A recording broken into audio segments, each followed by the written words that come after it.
നമസ്കാരം, ഏവർക്കും സൂപ്പർ കിച്ചണിലേക്ക് സ്വാഗതം. നമുക്കിന്ന് പാഷൻ ഫ്രൂട്ട് ജ്യൂസ് തയ്യാറാക്കാം. അതിനുവേണ്ടി കുറച്ച് പാഷൻ ഫ്രൂട്ട് എടുത്ത് വെച്ചിട്ടുണ്ട്. ഇത് കണ്ട, ഇത് പഴുത്ത് കഴിയുമ്പോൾ നല്ല യെല്ലോ കളറാണ്. നമുക്കിത് കട്ട് ചെയ്തെടുക്കാം.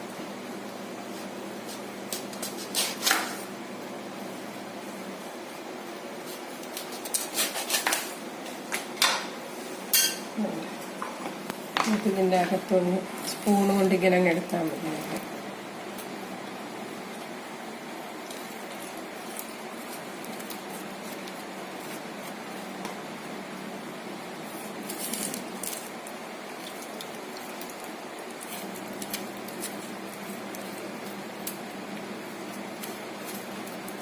അപ്പോൾ നമുക്കെല്ലാം കട്ട് ചെയ്തെടുക്കാം. നമ്മളെല്ലാത്തിൻ്റെയും ജ്യൂസ് എടുത്തിട്ടുണ്ട്. ഇതിലോട്ട് നമുക്കിതിലോട്ട് കുറച്ച് കണ്ടൻസ്ഡ് മിൽക്ക് ഒഴിച്ചു കൊടുക്കാം.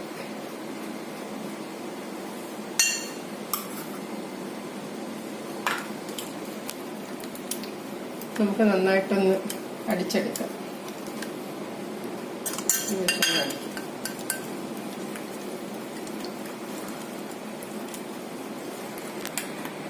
ഇതിന്റെ മധുരം ഒന്ന് നോക്കാം. നമുക്ക് സ്വല്പവും കൂടെ വേണം. ഒരു സ്പൂണും കൂടെ ഒഴിച്ചു കൊടുക്കാം.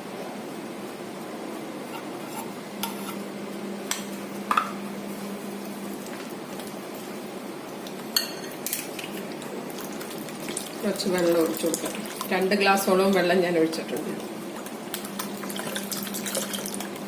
1/2 ലിറ്റർ വെള്ളം.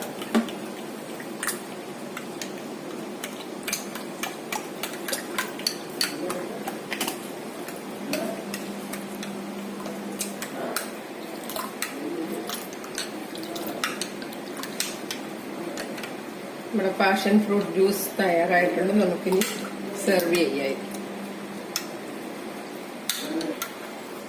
കണ്ടൻസ്ഡ് മിൽക്ക് ഒഴിക്കുമ്പോൾ നല്ലൊരു ടേസ്റ്റ് കിട്ടും. അതുകൊണ്ടാണ് ഞാൻ ഒഴിച്ചത്. അല്ലെന്നൊരു പഞ്ചസാര ഇട്ടാലും മതി, തേനോ പഞ്ചസാരയോ എന്ത് വേണേലും ഇത് ചേർത്താൽ മതി. എല്ലാം നല്ല ടേസ്റ്റാണ്. പക്ഷെ കണ്ടൻസ്ഡ് മിൽക്കിന് വേറെ പ്രത്യേക ഒരു ടേസ്റ്റ് കിട്ടും.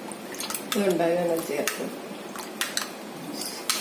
ശരി, എന്നാലും നമുക്ക് സെർവിങ് ഡിഷിലോട്ട് മാറ്റാം. നമുക്ക് കുറച്ച് ഐസ് ഇട്ട് കൊടുക്കാം.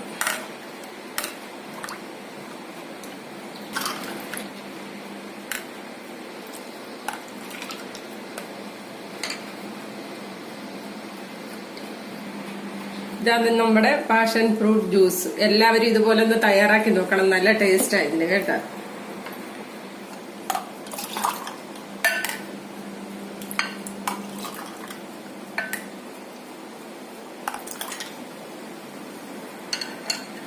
കണ്ടോ, അടിപൊളി ടേസ്റ്റ്.